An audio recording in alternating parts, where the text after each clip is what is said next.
I Gusti Ngurah Made Agung, raja yang memilih mati daripada menyerah. Indonesia, kisah Puputan Badung, 1906. Tahukah kamu bahwa ada seorang raja di Bali yang lebih memilih gugur terhormat daripada menyerah kepada penjajah? Siapakah dia?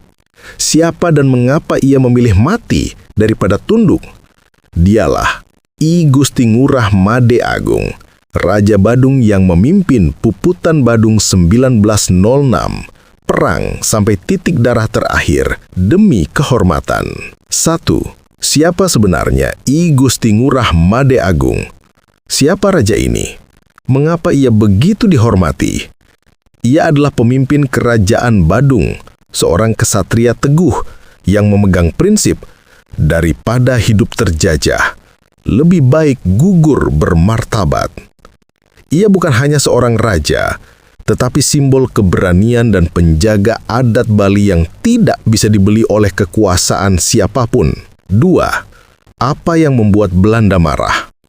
Lalu, apa yang membuat Belanda menyerang Badung? Semuanya bermula dari satu peristiwa. Kapal Belanda bernama Sri Kumala karam di Sanur.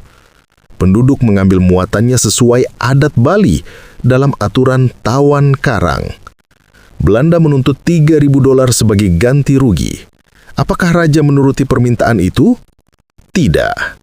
Dengan tegas ia berkata, "Ini adat kami, tidak bisa dibeli oleh kolonial manapun." Penolakan itu membuat Belanda murka. 3. Apa yang terjadi saat penyerangan? Jadi, bagaimana awal penyerangan itu terjadi? Tanggal 20 September 1906, ribuan serdadu Belanda lengkap dengan meriam masuk ke wilayah Badung. Namun apa yang dilakukan sang raja? Ia tidak bersembunyi, tidak melarikan diri, tidak pula memohon ampun. Sebaliknya, ia mengumpulkan keluarga, para bangsawan, dan seluruh rakyatnya. Ia mengenakan pakaian putih, mengambil keris, dan keluar berjalan tanpa rasa takut. 4. Mengapa mereka memilih Puputan? Apa arti pengorbanan itu? Puputan berarti perang habis-habisan sampai semuanya berakhir. Bukan untuk menang, bukan untuk mengalahkan pasukan bersenjata modern, tetapi untuk menjaga kehormatan, sesuatu yang lebih berharga daripada nyawa.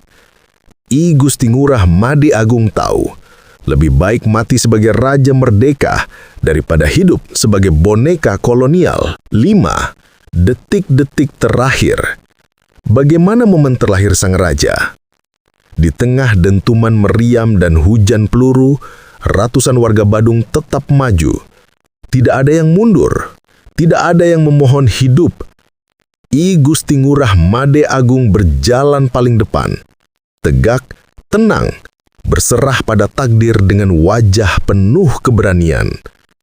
Sampai akhirnya, peluru Belanda merenggut nyawanya.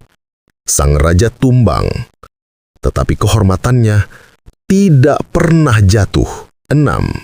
Apa warisannya bagi kita? Lalu apa arti kisah ini bagi generasi sekarang?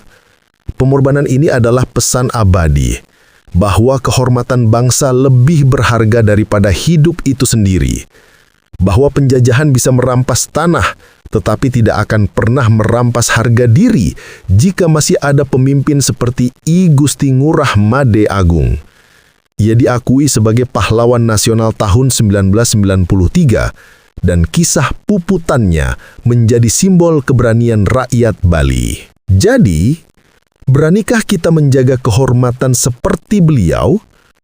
Beranikah kita mencintai negeri ini sekuat cinta para leluhur kita dulu? Jika mereka berjuang dengan nyawa, apa yang sudah kita lakukan hari ini untuk menjaga Indonesia? Inilah kisah tentang keberanian, tentang kehormatan, tentang seorang raja yang memilih gugur daripada menyerah. I Gusti Ngurah Made Agung, nama yang akan terus hidup selama keberanian masih di dada anak bangsa. Sejarah bukan sekedar cerita masa lalu. Ia adalah cermin yang menunjukkan siapa kita hari ini. dan peringatan tentang kemana kita bisa melangkah. Ilmu adalah cahaya, dan siapa yang berjalan tanpa ilmu akan tersesat oleh gelapnya zaman. Pelajaran hidup tidak selalu datang dari kemenangan. Kadang justru dari luka, jatuh, dan kegagalan yang kita sembunyikan.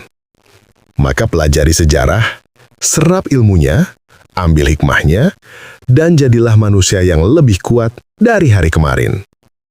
Follow @gladiator neraka. Like, comment, subscribe, and share.